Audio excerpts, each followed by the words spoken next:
तो स्वागत है आप सभी का स्टडी सर्किल पे। और भारतीय संसद पर आधारित प्रश्नों का सेट 3 लेकर आए हैं हम। और शुरुआत करते हैं सबसे पहले सवाल से कि इनमें से कौन प्रथम जनजातीय लोकसभा अध्यक्ष थे। ठीक है, 4 विकल्प हैं: जीवी मावलकर, जीएमसी बालियोगी, मनोहर जोशी, पीए संगमा। तो यहाँ पे सही विकल्प हो जाएगा डी, पीए संगमा। देखिए क्या हुआ था, वर्ष 1995 में ये सबसे पहले केंद्रीय मंत्री इनको बनाया गया था और ये अनुसूचित जनजाति से थे। और वर्ष 1996 में लोकसभा के पहले जनजाति अध्यक्ष बने। ठीक है, अब बढ़ते हैं क्वेश्चन नंबर 2 की तरफ। तो क्वेश्चन नंबर 2 है कि लोकसभा का सचिवालय किसके द्वारा नियंत्रित होता है या किसके अधीन होता है। विकल्प है केंद्रीय गृह मंत्रालय के द्वारा, संसदीय मामलों के मंत्रालय के द्वारा, प्रधानमंत्री के द्वारा या फिर लोकसभा अध्यक्ष के द्वारा। तो यहाँ पे सही विकल्प हो जाएगा बी, लोकसभा अध्यक्ष के द्वारा लोकसभा का सचिवालय नियंत्रित होता है।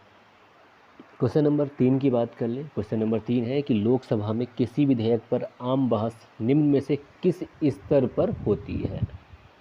विकल्प है विधेयक की प्रस्तुति के समय, द्वितीय वाचन में, प्रतिवेदन स्तर पर या फिर तृतीय वाचन में। तो यहाँ पे सही विकल्प हो जाएगा बी, द्वितीय वाचन में, है ना। क्वेश्चन नंबर 4 की बात कर ले। तो क्वेश्चन नंबर 4 है कि निम्न में से कौन सी शक्तियाँ लोकसभा को राज्यसभा की तुलना में अनन्य रूप से प्राप्त हैं। 4 विकल्प हैं और इनमें से देखकर हमको एक सही कूट का चयन करना है। विकल्प यह है कि धन या वित्त विधेयक केवल लोकसभा में प्रस्तुत किया जा सकता है। दूसरा है कि धन विधेयक के निरस्तीकरण या संशोधन के संबंध में। तीसरा है मंत्रिपरिषद के उत्तरदायित्व के संबंध में। और चौथा है अखिल भारतीय सेवाओं के सृजन में।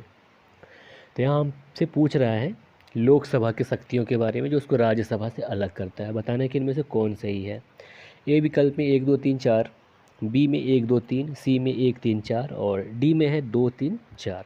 तो यहाँ पे सही विकल्प हो जाएगा बी, 1 2 3।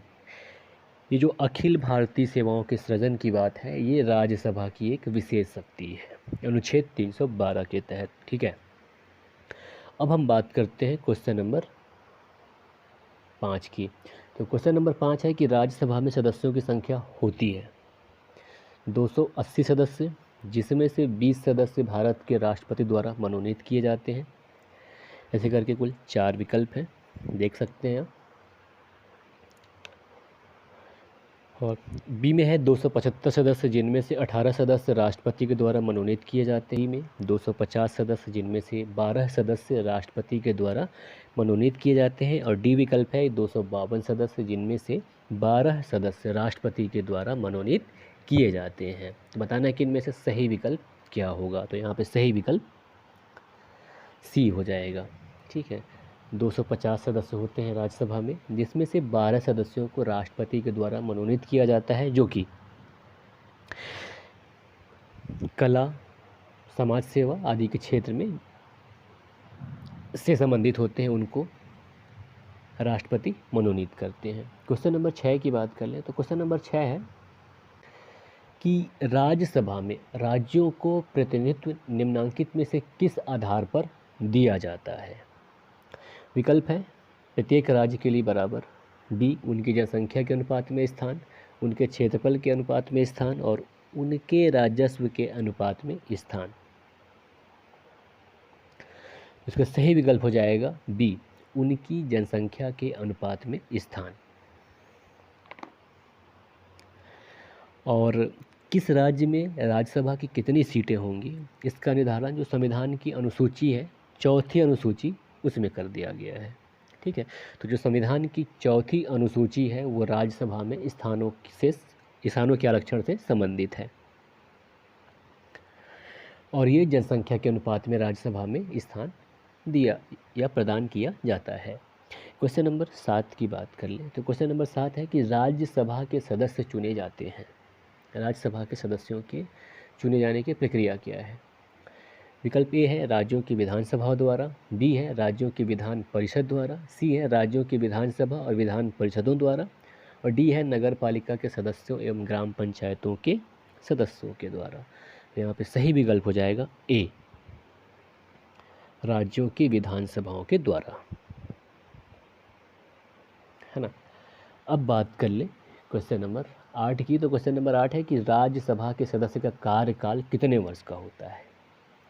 विकल्प दिए हुए हैं, तो यहाँ पे सही विकल्प हो जाएगा सी, 6 वर्ष। ठीक है। और क्वेश्चन नंबर 9 की बात करें तो क्वेश्चन नंबर 9 कह रहा है कि राज्यसभा को स्थायी सदन कहा जाता है या कहते हैं क्यों कहा जाता है? 4 विकल्प हैं। पहला है कि सभी सदस्य आजीवन सदस्य होते हैं, बी इसे विघटित नहीं किया जा सकता, सी कुछ सदस्य इसके जो है वो प्रति 2 वर्ष में अवकाश ग्रहण करते हैं, डी है बी और सी दोनों सही हैं। तो यहाँ पे सही विकल्प क्या हो जाएगा? बी, इसे विघटित नहीं किया जा सकता, क्योंकि सिर्फ क्या पूछ रहा है, स्थायी सदन कहते हैं, इसलिए यहाँ पे सही विकल्प बी हो जाएगा। हालांकि ये बात सच है कि राज्यसभा के कुछ सदस्य 1/3 सदस्य प्रति 2 वर्ष में अवकाश ग्रहण करते हैं, ये अलग चीज़ है, लेकिन स्थायी सदन कहा जाता है उसका वजह यह है कि इसको विघटित नहीं किया जा सकता, अनुच्छेद 83(1) के अनुसार। ठीक है। अब बढ़ते हैं क्वेश्चन नंबर 10 की तरफ। तो क्वेश्चन नंबर 10 है कि राज्यसभा को भंग करने का अधिकार किसको प्राप्त है? राष्ट्रपति, उपराष्ट्रपति, सर्वोच्च न्यायालय, इनमें से कोई नहीं। तो यहाँ पे सही विकल्प है डी, इनमें से कोई नहीं। क्वेश्चन नंबर 11 की बात कर लें तो क्वेश्चन नंबर 11 है कि राज्यसभा से संबंधित निम्न कथनों में से कौन सा एक सही है? ए, राज्यसभा का विघटन नहीं होता है, बी इसके सदस्य राज्यों में प्रादेशिक निर्वाचन क्षेत्रों से प्रत्यक्ष निर्वाचन द्वारा चुने जाते हैं, सी राज्यसभा यथाशीघ्र अपने किसी सदस्य को अपना सभापति चुनती है, डी भारत के महान्यायवादी को राज्यसभा में बोलने का अधिकार नहीं है। हमको बताना है कि यहाँ पे कौन सा कथन सही है। तो यहाँ पर जो सही कथन है वो है ए, बाकी सभी गलत हैं। राज्यसभा का विघटन नहीं होता, यही कथन यहाँ पे सही है। अब बात कर लें क्वेश्चन नंबर 12 की। तो 12 नंबर सवाल है कि राष्ट्रपति के द्वारा राज्यसभा में कितने व्यक्ति मनोनीत किए जाते हैं? तो इसका सही विकल्प हो जाएगा सी, 12 व्यक्ति को राष्ट्रपति के द्वारा राज्यसभा में मनोनीत किया जाता है। अब हम बात कर ले क्वेश्चन नंबर 13 की। तो क्वेश्चन नंबर 13 है कि प्रथम अभिनेत्री जो राज्यसभा के लिए नामांकित की गई। विकल्प दिए हुए हैं जयललिता, नरगिस दत्त, वैजंती माला, देविका रानी। तो हमको बताना है कि ऐसी पहली महिला अभिनेत्री कौन थी जो राज्यसभा के लिए जिनको नामांकन किया गया था। तो यहाँ पे सही विकल्प हो जाएगा बी, नरगिस दत्त। ये 1980 से 1981 तक राज्यसभा सदस्य रहती हैं। और इसके बाद अगर हम जयललिता जी की बात करें तो ये AIDMK की पार्टी की हैं और ये वर्ष 1984 से 1989 तक राज्यसभा के सदस्य रहीं। इसके अलावा अगर वैजंती माला की बात करें तो ये 1993 से 1999 तक राज्यसभा सदस्य रहीं। और देविका रानी की बात करें तो ये पहली दादा साहेब फाल्के पुरस्कार करने वाली महिला अभिनेत्री थी। और वर्तमान 2022 की अगर हम बात करें तो अभी जो सांसद हैं महिला अभिनेत्री, तो वर्तमान में जया बच्चन एक अभिनेत्री हैं जो कि समाजवादी पार्टी की हैं और उत्तर प्रदेश से इनका राज्यसभा में मतलब सांसद हैं ये, है ना। अब बात कर लें क्वेश्चन नंबर 14 की। तो क्वेश्चन नंबर 14 है कि राज्यसभा के संदर्भ में निम्न में से कौन सा कथन सही है? 4 विकल्प दिए हुए हैं। पहला है कि इसमें 1/3 सदस्य प्रति 2 वर्ष में अवकाश प्राप्त करते हैं, बी इसके आधे सदस्य प्रति 2 वर्ष में अवकाश प्राप्त करते हैं और इसके आधे सदस्य प्रति 3 वर्ष में अवकाश प्राप्त करते हैं, और डी है कि इसके 1/3 सदस्य प्रति 3 वर्ष में अवकाश प्राप्त करते हैं। हमको बताना है कि इनमें से कौन सा कथन सही है। तो यहाँ पे सही जवाब हो जाएगा ए, इसके 1/3 सदस्य प्रति 2 वर्ष में अवकाश प्राप्त कर लेते हैं या करते हैं। ठीक है। क्वेश्चन नंबर 15 की बात करें तो क्वेश्चन नंबर 15 है कि निम्नलिखित में से कौन सा राज्यसभा की एकांतिक शक्ति के अंतर्गत आता है। 4 विकल्प हैं। नई अखिल भारतीय सेवाओं का सृजन, आकस्मिक रिक्ति में भारत के उपराष्ट्रपति का निर्वाचन और किसी राज्य की विधान परिषद की समाप्ति और अपने सभापति को अपदस्थ करना। तो बताना कि इनमें से कौन सा राज्यसभा की एक एकांतिक शक्ति है। तो यहाँ पे सही हो जाएगा विकल्प ए, नई अखिल भारतीय सेवाओं का सृजन करना। ये राज्यसभा की एक एकांतिक शक्ति है अनुच्छेद 312 के तहत। जबकि अगर विधान परिषद की समाप्ति की बात करें तो विधान परिषद की समाप्ति के लिए उस राज्य की विधानसभा एक प्रस्ताव पारित करती है, तब ऐसा किया जाता है। ठीक है।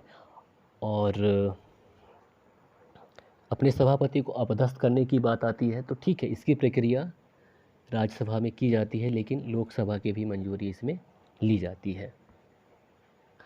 तो यहाँ पे वही ध्यान देने वाली बात है कि अपने सभापति को अकेले राज्यसभा अपदस्थ नहीं कर सकता, बल्कि इसके लिए उसे लोकसभा की सहमति लेनी पड़ती है। तो ये था सेट 3 और उम्मीद करता हूँ आपको इसमें कुछ तैयारी मदद मिलेगा। सेट 4 जल्दी ही ला रहे हैं, तब तक इंतज़ार करें। नमस्कार, जय हिंद, जय भारत।